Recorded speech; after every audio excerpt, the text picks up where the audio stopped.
Hello বন্ধুরা, তোমরা কেমন আছো? আমিও ভালো আছি। রোজকারের মতো আরেকটা ভিডিও নিয়ে চলে এসেছি।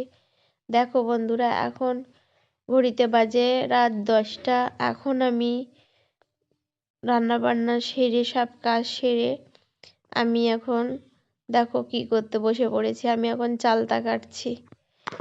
এগুলোকে আচার করব। কদিন আগে বাজার থেকে চালতাগুলো নিয়ে আসা হয়েছে, দুটো চালতা, কিন্তু এগুলো আর সময়ের অভাবে আর কেটে উঠতে পারি না। এখন ভাবছি সোনাকে খাইয়ে দিয়ে সব কিছু কমপ্লিট করে আমি এখন এগুলো কেটে রেডি করে নেব। দেখো, তার জন্য আমি দুটো চালতাকে প্রায় কেটে প্রায় রেডি করে নিয়েছি, রেডি করে ধুয়ে নিয়েছি। এরপরে দেখো, কড়াইতে আমি দিয়ে দেব, কড়াইতে বসিয়ে দেব। এগুলো আমি লবণ হলুদ দিয়ে একটু সেদ্ধ করতে বসিয়ে দেবো। বেশ কিছু সময় ধরে সেদ্ধ করব, কারণ এর মধ্যে একটা চালতার জানো তো একটা নাল একটা কষকষ ভাব থাকে, তো এগুলো একটু গরম জল করে সেদ্ধ করে নিলে খুব সুন্দর হয় চালতাগুলো। যেহেতু আমি রৌদ্রে দিয়ে শুকাইনি, অনেকে আবার লবণ হলুদ দিয়ে রৌদ্রে কিছুটা শুকিয়ে রাখে, আমি কিন্তু ওরকম করিনি। আমি সরাসরি আমি আচার করে নেব।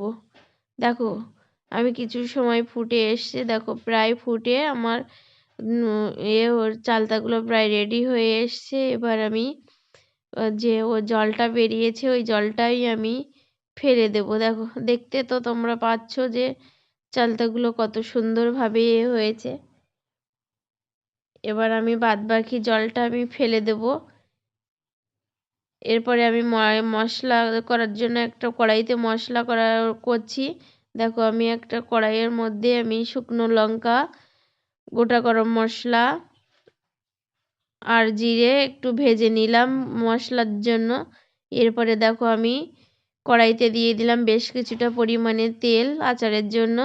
এরপরে দিয়ে দিলাম শুকনো লঙ্কা আর আদা আদা আদা পেস্ট দিয়ে আমি বেশ লাল লাল করে মশলাটাকে আমি ভেজে নেব। দেখো, মশলা ভাজা হয়ে গেলে আমি চালতাটাকে আমি মশলার মধ্যে আমি ঢেলে দিয়েছি, দিয়ে আমি নাড়াচাড়া করে নেব। এরপরে ভালোভাবে নাড়াচাড়া করবে, কারণ সবসময় গ্যাসের আঁচটা সবসময় কমিয়ে রাখবে। যেহেতু চালতাগুলো একটু শক্ত হয়, তো একটু ধীরে ধীরে যদি না করো তো তো তোমরা এগুলো মানে সেদ্ধ খুব হবে না। ওই জন্য ধীরে ধীরে আঁচটা কমিয়েই করার চেষ্টা করবে। আমি দেখো একটু হালকা আঁচে আঁচে ভেজে নেব। এগুলোতে আমি আর জল ইউজ করব না, কারণ জল ইউজ করলে তো বেশি দিন আচারটা রাখা যাবে না। ওই জন্য আমি দেখো হালকা আঁচে লবণ হলুদ দিয়ে ভেজে নিচ্ছি,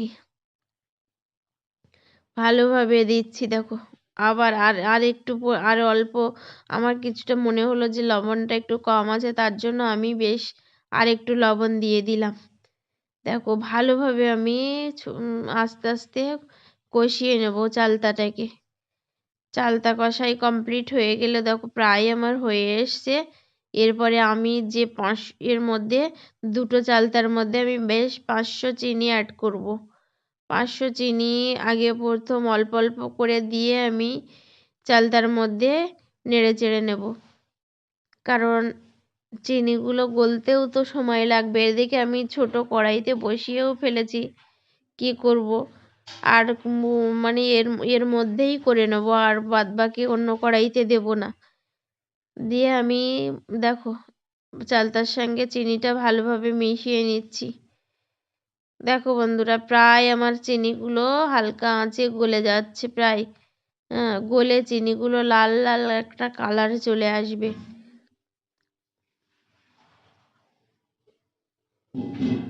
বড় কড়াইতে আমার দেওয়া হয়নি, কিন্তু ছোট কড়াইয়ের মধ্যেও না আমার অসুবিধা অতটা হচ্ছে না, তবুও করে নিচ্ছি। দেখো বন্ধুরা, প্রায় চিনিগুলো আমার গলে এসছে। দেখো লাল লাল ভাবে গলে যাচ্ছে চালতার সাথে মিশে। প্রায় দেখো চিনির থেকে রস রস বেরোনো শুরু হয়েছে। এবার চিনি দেখো, এবার যে মশলার পেস্ট আমি করেছিলাম সেটা আমি মিক্সার মেশিনে। এবার মশলার পেস্টটা আমি সুন্দর দিয়ে দেব। দেখো প্রায় আমার চালতার চাটনি প্রায় রেডি হয়ে এসছে। দেখো আমি বেশ কিছুটা সময় হালকা আঁচে রেখে দেব চালতাগুলোকে, কারণ মশলাটা বেশ সুন্দরভাবে ঢেকে যাবে। মশলাটা দিয়ে 4-5 মিনিট ফোটাতে হবে। তোমাদের বন্ধুরা ভিডিওটা ভালো লাগলে লাইক, কমেন্ট, শেয়ার করো, পাশে থেকো।